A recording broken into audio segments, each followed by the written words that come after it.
Do you think Bray Wyatt is the future of the WWE? Um, Visually, I think we're gonna start seeing a lot more over-the-top characters. Um, I think we'll see a lot more like very high-tech, well-done presentations and entrances. I don't know about in the ring though. Like I didn't necessarily like Kane and the Wyatt match. I didn't think it was bad, but Now think about yeah, this now. You think with Kane's going to film off See No Evil too. So Bray Wyatt's probably just gonna cut promos for the rest until he's gone. He's gonna be gone for at least 2 to 3 months. Bray Wyatt will never wrestle 2 to 3 months. So he'll do like house shows, but he won't wrestle live TV. Here's why. You have Bray Wyatt. Basically, you have, if you remember SummerSlam, Luke Harper and Eric Rowan dragged Kane underneath, or with them, underneath the Bray Wyatt family. So you then have Bray Wyatt just cut promos about Kane and how they're dragging him into the Wyatt family. Basically, have Kane turn heel and join the Wyatt family and just change his character, keep his mask, but of course change his red mask into the sheep mask.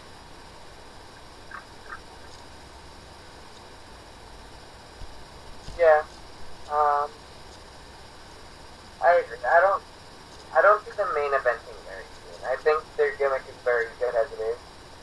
Um, Do you see them just attacking people and cutting promos on them? But that takes away from the Bray Wyatt Kane feud. yeah. No, Like you I look, agree absolutely. if They you have remember, to. but you could They also have to. do, while Kane's gone, the Wyatt family versus the Shield, which everyone has been waiting on for forever. I don't. They're both heels though.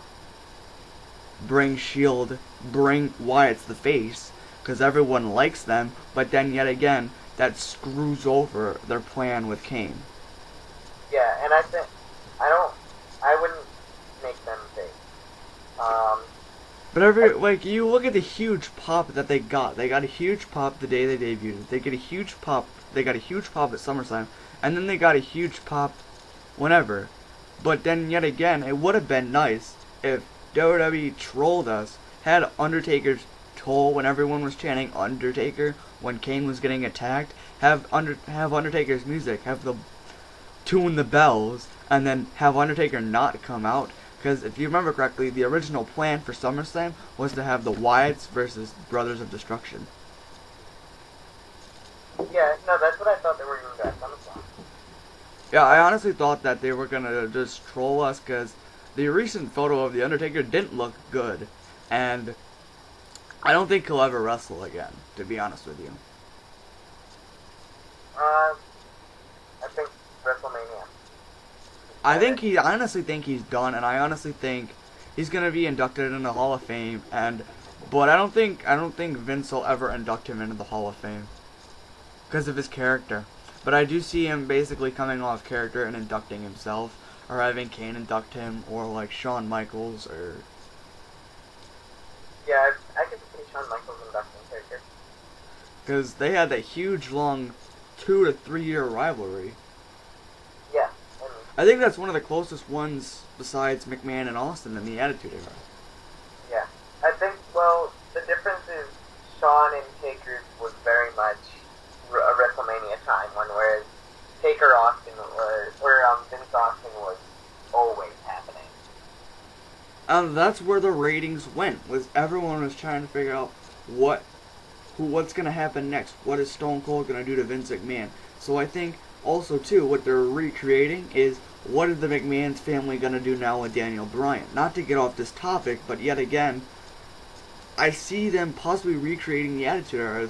What are Vince McMahon and the McMahons and Randy Orton gonna do to Daniel Bryan next?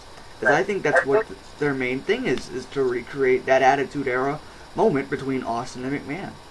Yeah, I think when CM Punk first went off on McMahon, everyone was saying he's Austin now, he's Austin now.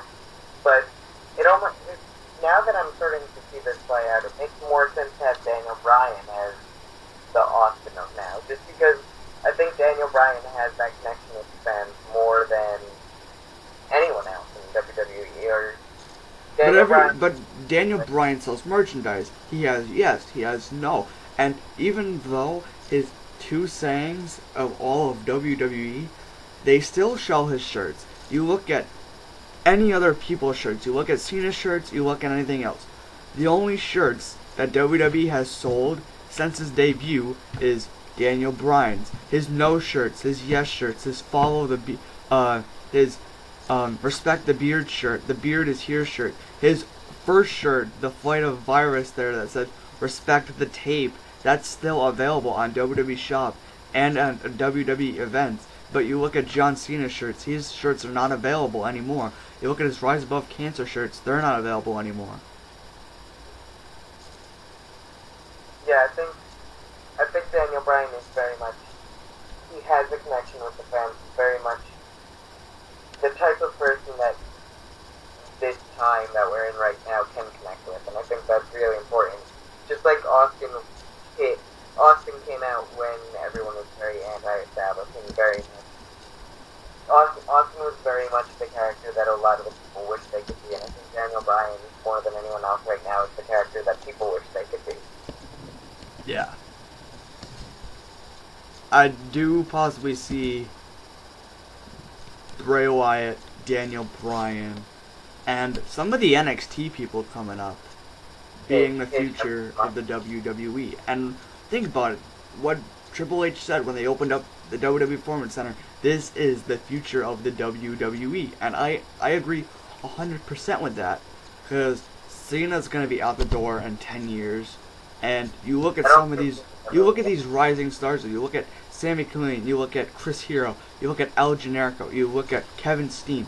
I think all these guys are going to branch out into the WWE some way, somehow, and they're going to run off The Rock, they're going to run off Brock, they're going to run off Hunter, they're going to run off Cena, they're going to run off, and I do see Daniel Bryan becoming, and some of the NXT guys becoming the success of the WWE. I do see Daniel Bryan, I do see El Generico, I do see Kevin Steen, I do see Paige, I do see all these NXT people becoming the next big John Cena's, the next big Sheamus's, the next Damian Sandow's, the next Sin Cara's. And even though NXT is running their own program in September and it's coming to national television, these guys are the success of the WWE.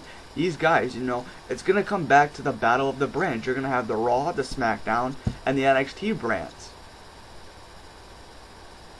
Yeah, I agree. I think 2014, 2015 is a whole new WWE reason. I do think they're still going to stick with PG, but I mean, I do see them splitting the brands up. I do see them putting the rivalry brands, and I do see hate in the Raw and SmackDown brand, because if you remember 2006, 2007, 2008, there was hate between Raw and SmackDown. Right. And now there's no reason to watch SmackDown. Everyone, because there's so much spoilers, but I mean, spoilers do ruin things, but not as much. You know, they make, if you read the spoilers and you see something really good, you're gonna skip around 9:30, 9:45 just to see the main event. Yeah, exactly. Like, I'm gonna tune in this week, but my thing, like, I don't think it's necessarily spoilers. I think it's more every major storyline's on Raw. Why do I have to watch? You know, anything I care about is gonna happen on Raw. My thing is here's my thing. NXT is supposed to come to TV in September. I honestly see what I see in the vision. I see NXT running their own ship over there with all those rookies, and Bill DeMott running those rookies. I see Teddy Long, Booker T, Vicky Guerrero running the SmackDown, and I see the McMahons and Triple H running the ship on Raw. And I do see some type of clash between the battle of the brands, but there's a gut feeling in my head that says yes, it's gonna happen, but since it's likely not gonna happen. I think the problem with that is then you're pushing the NXT guys. And as good as it is short term, it's bad long term. I think the long, slow build is the way to go. Look at Daniel Bryan. It's been 4 years, 5 years, and now he's starting to get his push. I think that makes a lot more sense because you can ride it out longer. People know Daniel Bryan. Considering all the years in WWE, you look at Ryback. People are saying, oh, this Ryback kid just came on the scene in 2012. He has not. He's been with WWE ever since '05, when Tough Enough. He was on Tough Enough in '05, and he stuck with WWE 2007, got released, came back in FCW under Skip Sheffield, and now under Ryback. And I see WWE, they got him his little push with Nexus, sent him back down to FCW, sent him his Ryback, got that huge push with CM Punk, and now slowly pushing him down with Joey Ryan in those backstage segments. Right, because minus how much he's been on NXT, FCW, in WWE under a different character, it doesn't matter because a lot of people don't watch those things. And my thing is if we're gonna go to the battle of the brands between NXT, Raw, and SmackDown, I don't want the draft, because the whole purpose of NXT is to have developmental people. So, I mean, if they do the battle of the brands, I don't want Ryback or Skip Sheffield. Or if, like, they bring Yoshitatsu over to NXT, that's fine, because he needs to be repackaged, he needs to be under the wing.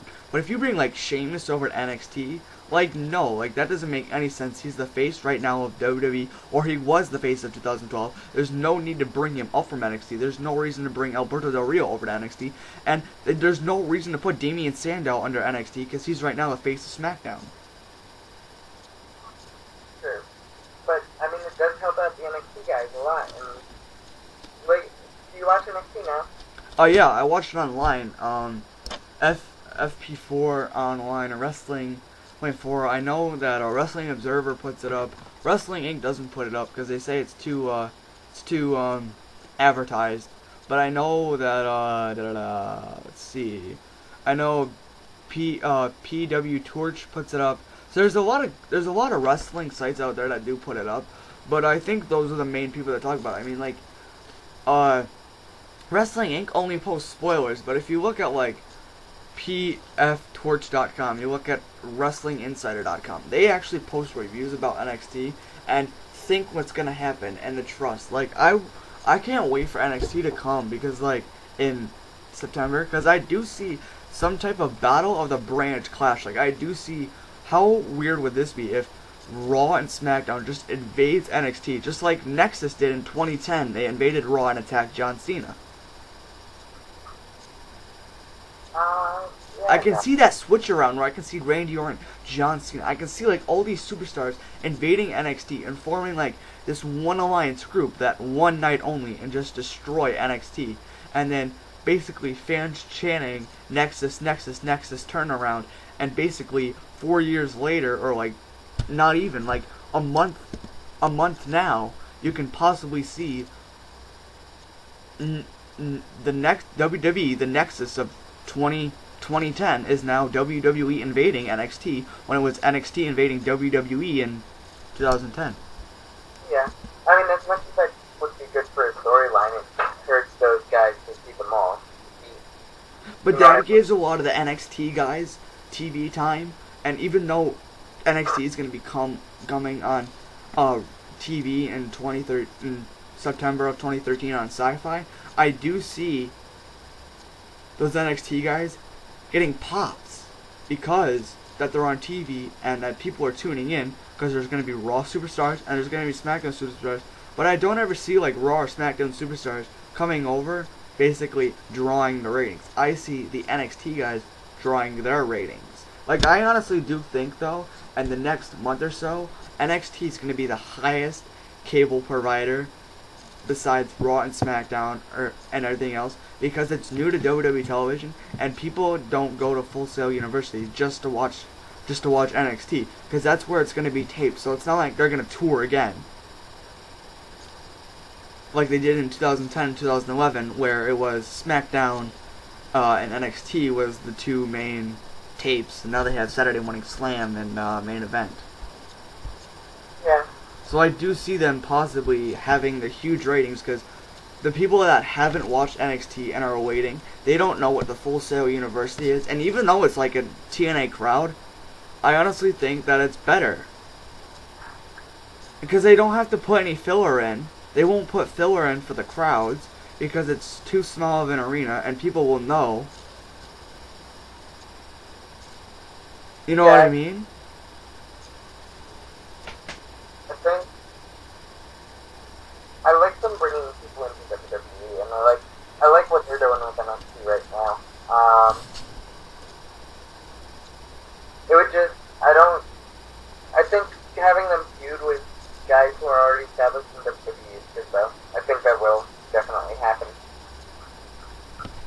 I mean, my initial thought is I can see NXT bullying over Raw and SmackDown.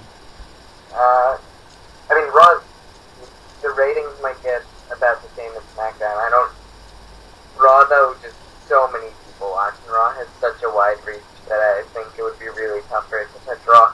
And my thing is, if WWE doesn't let NXT to England or like the international countries, then, which I can see WWE doing, so NXT doesn't get higher ratings than Raw and SmackDown. Well, even ratings though are only measured in the U.S. anyway. what? The ratings, the way they measure them is U.S. only. Like the company that does the ratings, you get a cable box in your house from that company. They only ship those boxes to American citizens. The thing is though is like if NXT goes to Sci-Fi, I understand international people could watch them, but I do see WWE saying, nope, we're not gonna give international customers, even though the ratings come from the U.S. countries. Because even though like It's My Yard on YouTube, even though he's from England, he does pay attention to WWE because that's his job. But like, I don't ever see WWE offering NXT to international countries. Yeah, I don't either. Is like Hulu and that stuff, is like Hulu available over there? What? Do you know if Hulu's available over there? Can you say that again? I couldn't hear you. Is Hulu available overseas? Oh, Hulu. Oh yeah, Hulu Plus is available overseas because it's broadcasted. But I mean, NXT isn't on Hulu anymore anyway. Okay. So, I guess the big question is what's gonna happen with NXT when it comes to television. What WWE is gonna do.